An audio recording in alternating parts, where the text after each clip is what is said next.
누가복음 21장 1절에서 4절 말씀.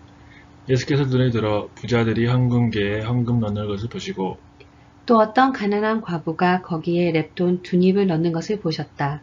그래서 예수께서는 말씀하셨다. 내가 진정으로 그대들에게 말합니다. 이 가난한 과부가 누구보다도 더 많이 넣었습니다.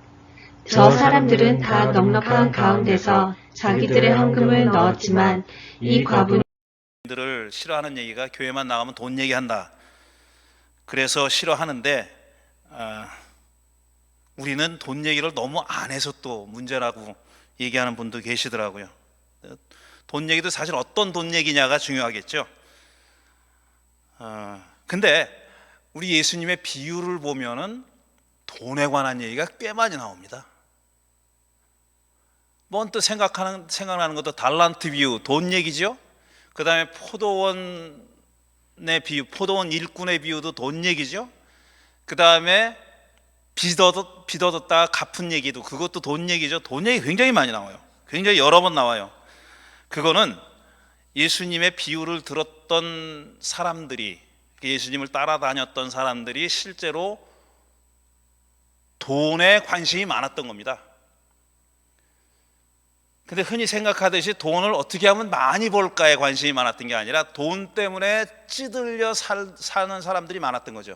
힘들게 어렵게 살던 사람들이 많았던 거예요. 그래서 어떻게 보면은 그 예수님의 돈 얘기가, 예수님이 하신 비유에 나오는 돈 얘기가 좀 비현실적이기도 합니다. 예를 들어 달란트 비유 같은 거는, 달란트는 일반 사람들이 가질 수 있는 돈의 단위가 아니에요. 얼마 전에 이 복권이 엄청나게 큰 거액이었잖아요. 그런 돈입니다. 말하자면 달란트가 뭐 1달란트니 2달란트니 5달란트니 10달란트니 하는 게 숫자가 작아서 별거 아닌 것 같은데 달란트 자체가 워낙 큰 단위입니다. 그러니까 어떤 개인이 이렇게 핸들할 수 있는 그런 단위가 아니에요. 그러니까 그 얘기를 듣는 청중들은 뭐냐면은 이건 나랑 상관 있는 얘기로 들리지 않는 겁니다. 돈의 단위가 너무 크니까.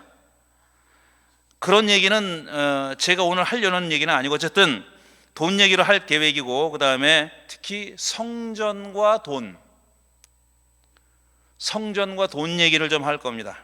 요즘 말로 하면은 교회와 돈이죠. 그 얘기를 좀 하려고 합니다. 제일 먼저 생각해 볼 기절이 마태복음 22장에 나오는 그 유명한 이야기입니다. 바리새파 사람들이 예수님을 말로 트집을 잡아보려고, 그러니까 올무에 얽어매려고 이런 질문을 하죠. 선생님 생각은 어떤지 말씀해 주십시오. 황제에게 세금을 바치는 것이 옳습니까? 옳지 않습니까? 이렇게 물어봐요. 지금 이스라엘은 로마 제국의 식민지입니다. 그러니까 로마가 세금을 부과하는데 그게 액수가 엄청나요. 굉장히 감당할 수 없는 액수입니다. 그래서 그 세금을 못 내서 계속 빚이 쌓여가는 그런 구조였었어요. 그러니까 이스라엘 사람들은, 유대인들은 그렇게 웬만한 사람들은, 그러니까 아주 잘 사는 사람 아닌 다음에는 빚이 점점 늘어가는 그런 상황이었어요. 그런 상황에서 이 바리새파 사람이 트집을 잡으려고 예수께 물어본 겁니다. 황제에게 세금을 바치는 게 옳습니까? 옳지 않습니까? 이렇게 물어봤어요. 이렇게 대답하든 저렇게 대답하든 이건 올무에 걸리기 십상입니다. 황제에게 세금을 내라 그러면은 바로 매국노가 되는 거예요. 우리로 말하면 친일파 같은 사람이 되는 겁니다. 세금을 내라 그랬다고. 자기들이 이스라엘 민중의, 유대 민중의 지도자를 자처하는 놈이 제국의 황제에게 세금을 내라 그랬다고. 이게 매국노가 되는 거예요. 반대로 내지 말라 그러면 반란을 일으키는 반란 선동자가 되는 겁니다. 그러니까 이렇게 대답해도 저렇게 대답해도 올무에 걸리게 돼 있는 겁니다. 그 속셈을 예수님이 간파하고 뭐라고 얘기하면, 일단 이렇게 일갈해요. 이 위선자들아, 어찌하여 나를 시험하느냐 그래요. 이런 질문한 바리새파 사람의 숨은 의도를 이미 간파하고 계시는 겁니다.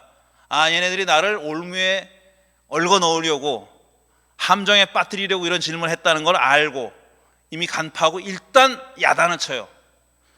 대부분 예수님이 존댓말을 한 걸로 우리가 번역해서 칠잖아요. 우리가 가지고 있는 성경은 다 그렇게 되어 있지 않지만, 근데 이거는 그렇게 고치지 않았어요. 위선자야 어찌하여 나를 시험하느냐, 위선자들이여 어찌하여 나를 시험하십니까, 이렇게 하지 않고 일갈하신 걸로 보고, 분노해서 고함을 호통을 치신 걸로 보고 이렇게 번역했습니다. 그러고 나서 뭐라고 말씀하셨냐면은 세금으로 내는 돈을 나에게 보여달라, 이렇게 말해요. 그러니까 데나리온 한 입을 가져왔다 그랬어요. 데나리온 한 입을 가져오고 그 데나리온에 새겨져 있는 초상을 가리켜서 이렇게 말씀하신 거예요. 이 초상은 누구의 것이며 적힌 글자는 누구를 가리키느냐 그랬어요. 사람들이 당연히 황제를 가리킵니다. 가이사의 초상이 그려져 있고 그 뒷면에는 가이사를 신으로 받드는 문구가 써 있었던 겁니다. 그런 동전이에요.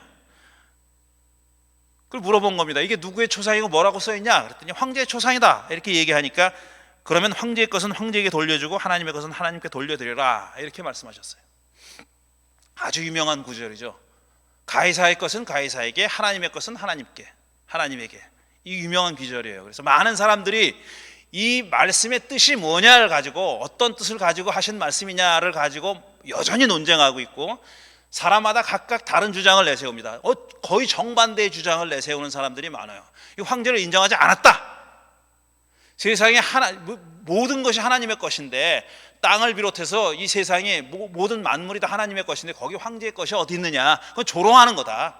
황제의 것은 없다. 이 동전이 비록 황제의 초상이 그려져 있지만 이게 무슨 황제의 거냐, 이건 하나님의 것이다 라는 뜻으로 이렇게 말씀하셨다라고 주장하는 사람이 있고, 반대로 이거는 정치와 종교를 분리해서 하시는 말씀이다. 황제의 것은 황제에게 돌리는 게 마땅하다, 그렇게 세금을 내는 게 마땅하고, 그 다음에 하나님의 것은 하나님에게 헌금 바치는 건 또 다른 얘기다, 이런 뜻으로 말씀하셨다고 주장하는 사람들이 있습니다. 저는 어느 편이 맞은지 모르겠어요.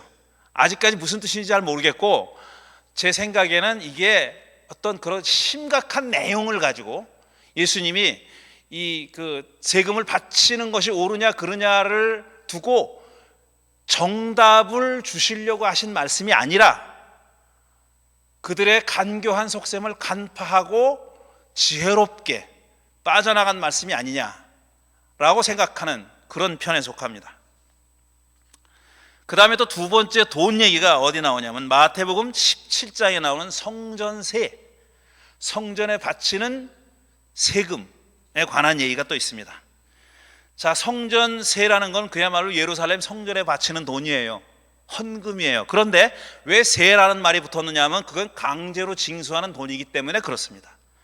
성인 유대인 남자라면 1년에 얼마 정해진 액수를 성전세를 내게 돼 있어요. 그게 반세겔이라는 겁니다. 절반 2분의 1 세겔을 헌금 성전세로 드리게 돼 있는 거예요. 그리고 원칙은 이 20세 이상의 유대인 남자가 성전에 가서 그 성전세를 내게 돼 있어요. 그리고 성전에 가는 거는 1년에 적어도 3번, 순례절 중에 한 번은 성전에 가기로 돼 있습니다. 모든 유대인 남성은 그렇게 해야 되는 거예요. 그래서 예수님이 태어나셨을 때도 예수님의 부모들이 예수님을 데리고 성전에 올라갔다는 얘기가 나오고, 그 중에 하나가 유월절인데, 유월절에 예수님이 십자가에 달리셨던 바로 그 즈음이잖아요. 그때도 예루살렘 성전에 올라가신 것이 유월절이 순례절이기 때문에 그런 겁니다. 이렇게 순례를 할 때 내는 거예요, 성전에. 그런데 사람의 형편이 다 다르고 그걸 한 번도 지키지 못하는 유대인들이 있습니다. 한 번은 예루살렘 성전에 가서 성전세를 내야 되는데 그조차도 못하는 거예요. 왜냐? 삶의 무게가 너무 무겁고 생존하기에 급급해서, 먹고 살기에 급급해서 그것도 못하는 거예요. 그러니까 그건 사실 유대인의 의무, 종교적 의무를 다하지 못한 거죠. 그러니까 죄인이 되는 거예요. 그렇지만 어쩔 수 없어요. 그렇게 그럴 수밖에 없는 사람들이 있었어요. 이때 제사장들은, 그러니까 예루살렘 성전을 관리하는 제사장들은 징수원을 파견했습니다. 본래는 성전에 와서 드려야 하는데 못하니까 징수원을 파견했어요. 어떻게 보면 야, 친절도 하여라, 친절도 하지, 그걸 그 사정을 다 감안해 가지고 직접 거들어 갔으니 얼마나 참 친절하고 서비스 정신이 투철한가? 아니죠.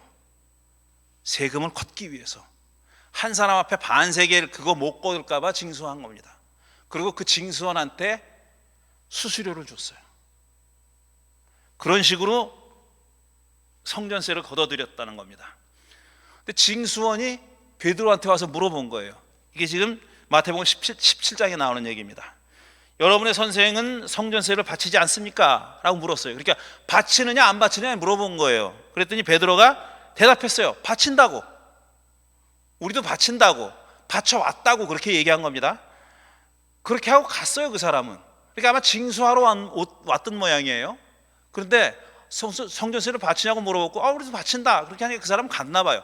그러니까 그 사람이 간 다음에 예수님이 베드로에게 이렇게 물어본 겁니다. 시몬이요, 그대 생각은 어떻습니까? 세상 임금들이 관세나 주민세를 누구한테서 받아들입니까? 그랬어요. 세상 임금들이, 그러니까 권력자들이 세금을 누구에게서 징수합니까? 누구에게 걷어들입니까? 자기 자녀입니까? 아니면 남입니까? 이렇게 물어봤어요. 그러니까 베드로가 당연히 남입니다 이렇게 대답한 거예요. 그러니까 이 시대에는 왕이 자기 자식들, 자기 가족들한테는 세금을 안 받은 겁니다. 요즘 그렇게 하면은 안 되죠. 대통령의 자식도 일하면 돈을 내야 되잖아요. 대통령의 부인도 일하고 일한 근로소득세를 내야 된다는 거예요. 근데 옛날에는 안 그랬다는 겁니다. 이 시대에는. 이건 세금을 안 냈어요, 그 사람들은. 물론 세금을 내는 사람들의 범위가 그렇게 넓지도 않았습니다. 귀족들은 안 냈어요. 로마 제국에서 귀족들은 세금 안 냈어요. 그냥 평범한 자유인들만 세금을 냈어요. 그래서 그 사람들이 얼마나 무거운 세금에 눌려서 살았겠냐고요.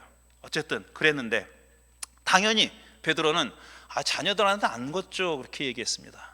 그렇게 대답하니까 예수님이 뭐라고 얘기했냐면 자녀들은 면제받습니다 그랬더니 예수님이 이렇게 얘기하셨어요. 그러나 우리가 그들을 걸려 넘어지지 않도록 해야 하니 그대가 바다로 가서 낚시를 던져 맨 먼저 올라오는 고기를 잡아서 그 입을 벌려보시오. 거기에 은전 한 입이 있을 겁니다. 그걸로 내시오. 이렇게 얘기했어요. 우리 두 사람 몫을 내시오 그랬어요. 많은 얘기가 할 얘기가 많이 있어요. 그러나 다 생략하고, 그리고 어떻게 물고기 입을 열어보니까 거기 동전이 나와? 말도 안 되는 소리다.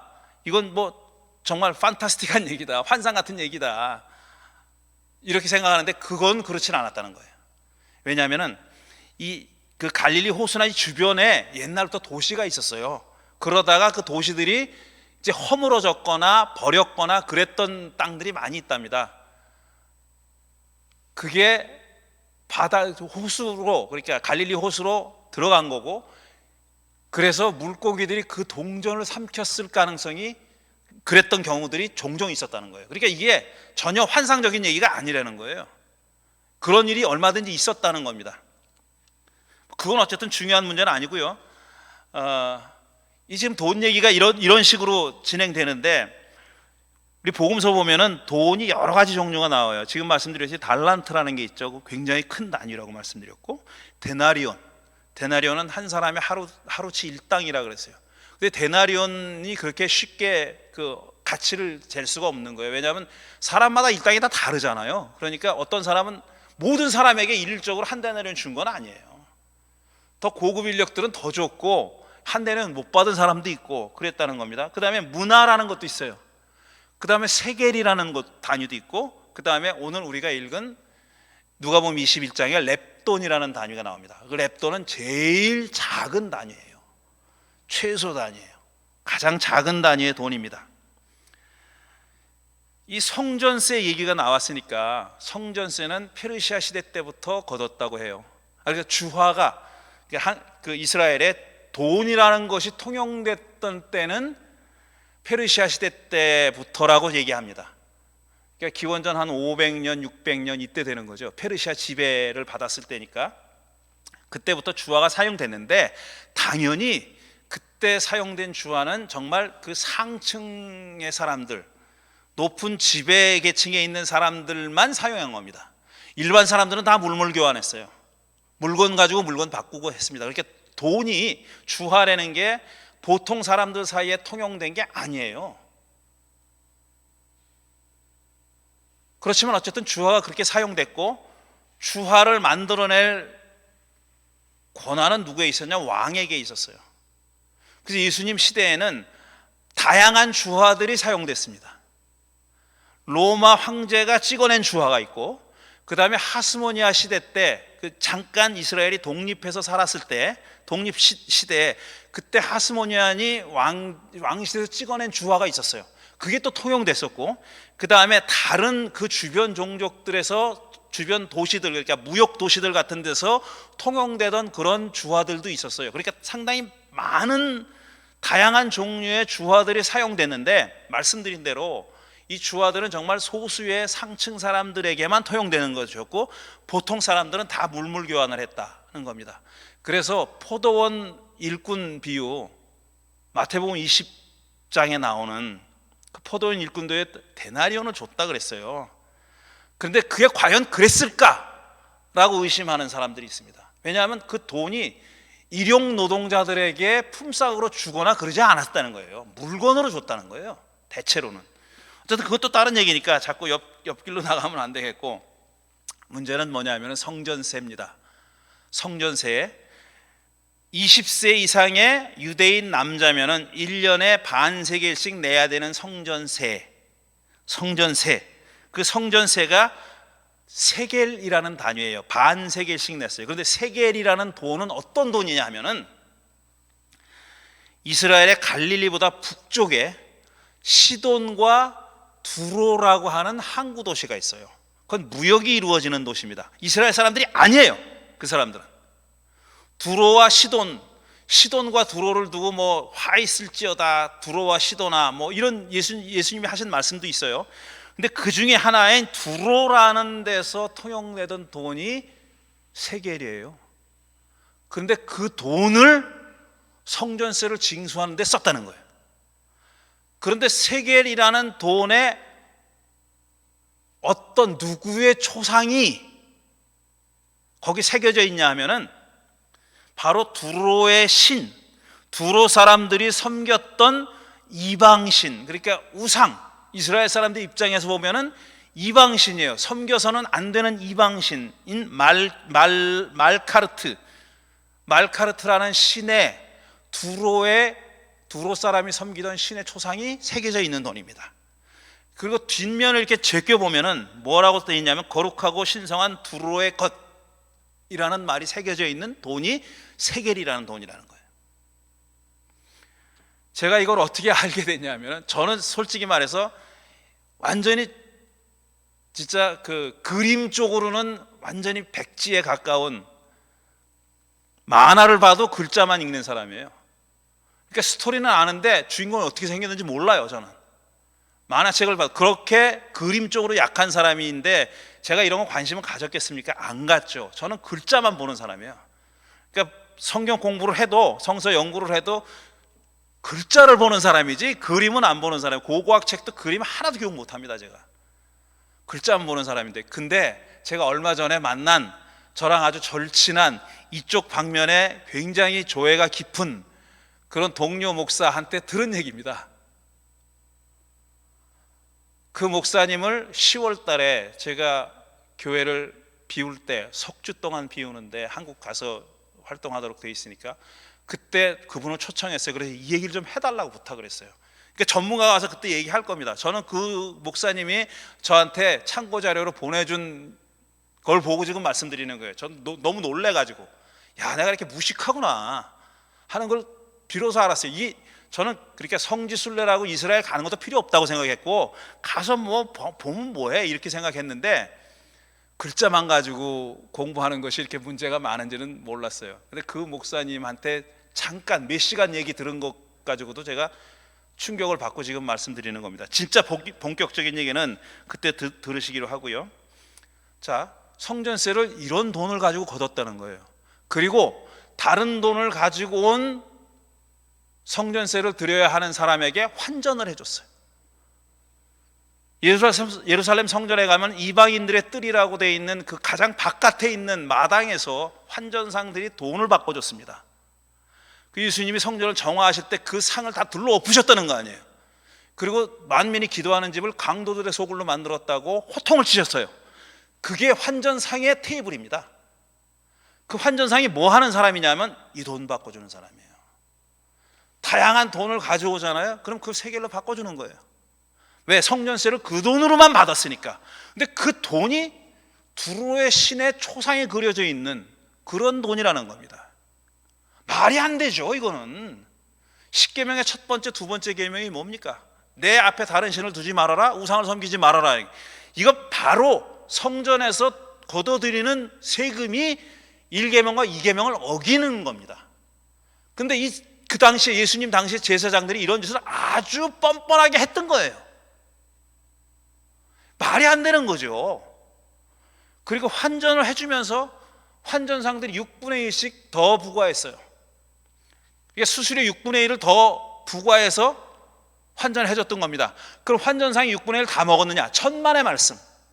그 중에 아주 극히 일부만 환전상이 먹고 나머지는 다 제사장들한테 간 겁니다.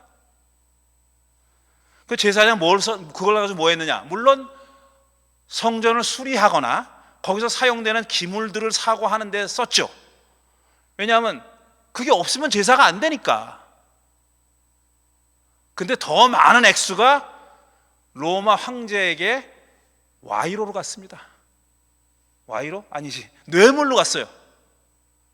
왜 대제사장들이 뇌물을 드렸냐면, 뇌물을 보냈냐면은 예수님 시대에는 대제사장의 임명권을 황제가 가지고 있었어요. 이게 얼마나 웃깁니까? 요즘 말로 하면 대통령이 교단장을 임명한 거예요. 미국 장로교 교단장을 바이든이 임명했다니까? 그러니 교단장들은 다 서로 자기가 임명받으려고 뇌물을 가지고 로마로 달려갔던 겁니다.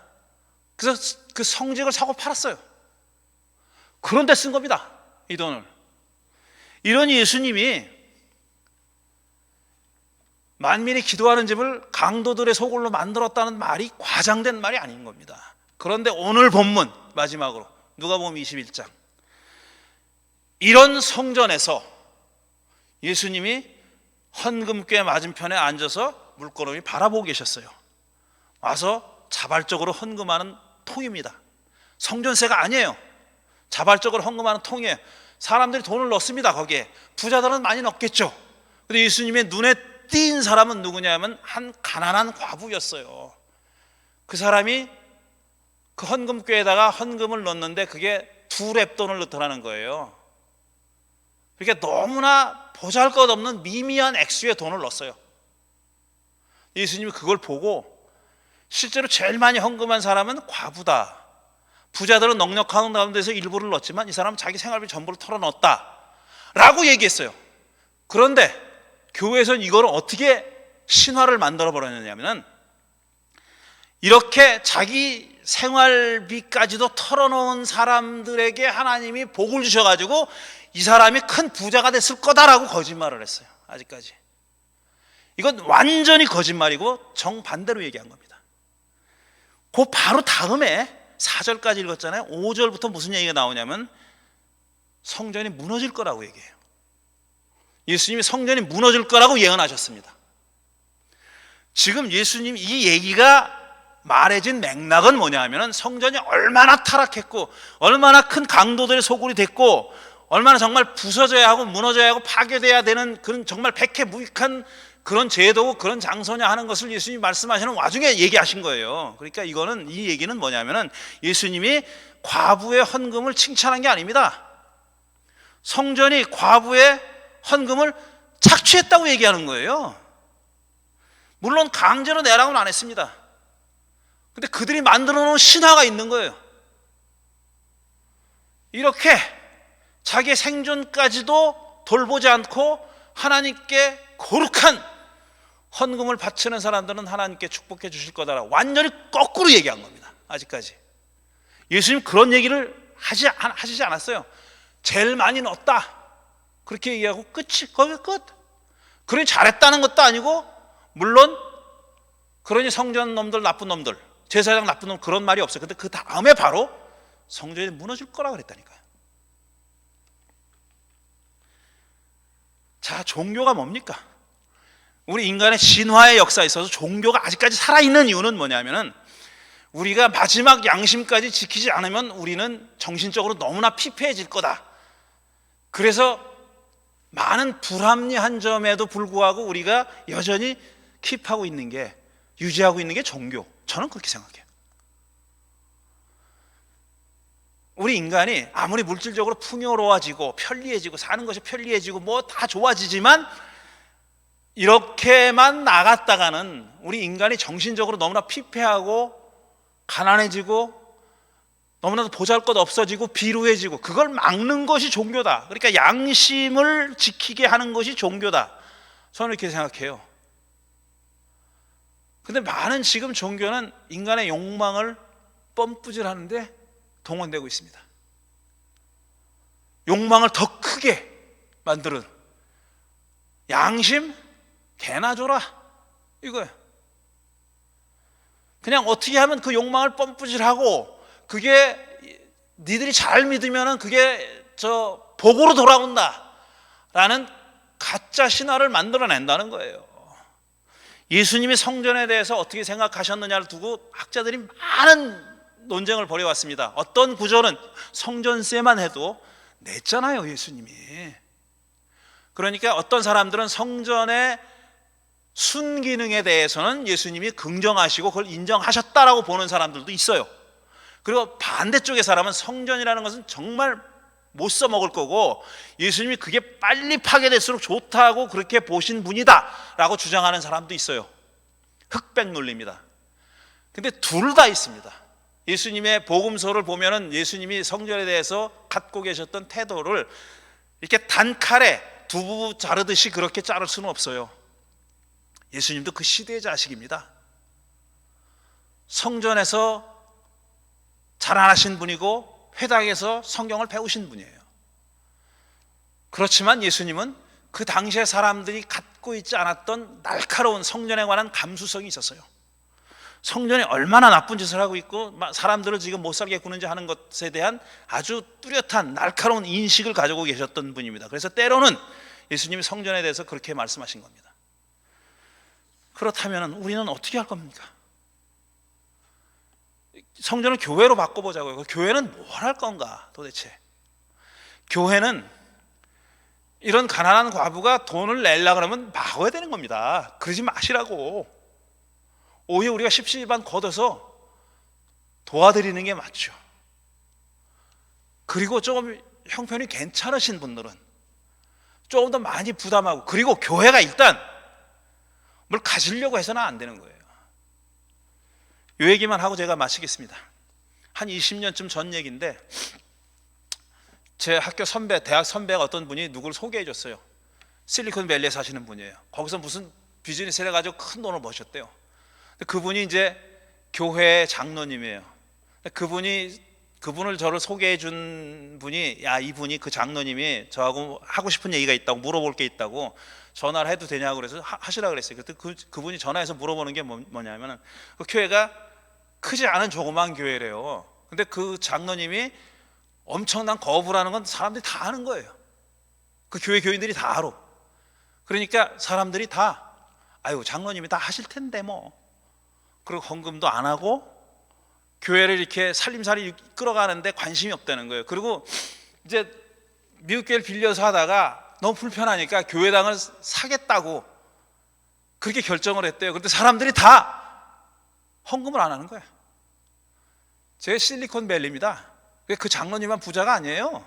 그분이 특별한 부자지. 그러니까 다른 사람들도 어느 정도 사는 분들이에요. 그런데 아이고 뭐 아무개 장로님이 다 하시겠지. 그러고 안 한다는 거예요.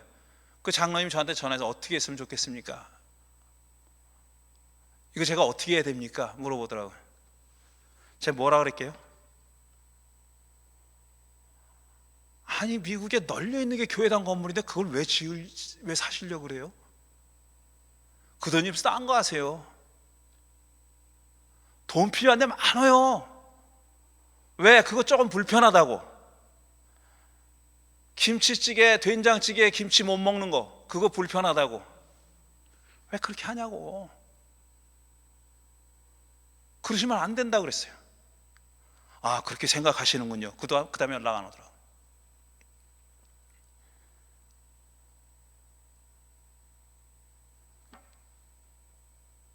교회라는 건 사람입니다. 사람이 모이는 데예요. 사람이 모여서 뭘 할 건가? 그게 교회입니다. 모여있는 사람 얼굴 하나가 교회고 그 사람들이 무슨 일을 하느냐가 교회예요. 우리 교회 넉넉하냐? 아니. 그거 잘하고 있느냐? 아니에요. 여러분 다 그렇게 생각하실 거예요. 우리 교회가 비록 작고 미약한 교회지만 그래도 우리가 할 수 있는 무슨 일이 있을 텐데 그거 제대로 못하고 있고, 팬데믹 전에도 좀 아쉬웠어요. 많이. 여러분도 그러셨을 겁니다. 그러니까 그걸 찾아보자고요. 그리고 뭔가 할 일이 있을 때, 할 일이 이제 정해졌을 때, 이런 일은 우리 한인 사회를 위해서 꼭 필요한 일이겠다. 이건 다른 사람들은 못하는 거고 우리가 꼭 해야 되는 일이겠다 싶은 일이 있으면은 그때 리소스를 찾으면 되는 겁니다. 사람도 그때 우리가 그럼 제가 이 일을 하죠, 저 일을 하죠, 이 정도는 제가 감당하죠, 그렇게 하면 되는 거예요. 그걸 뭐 이렇게 쌓아놓고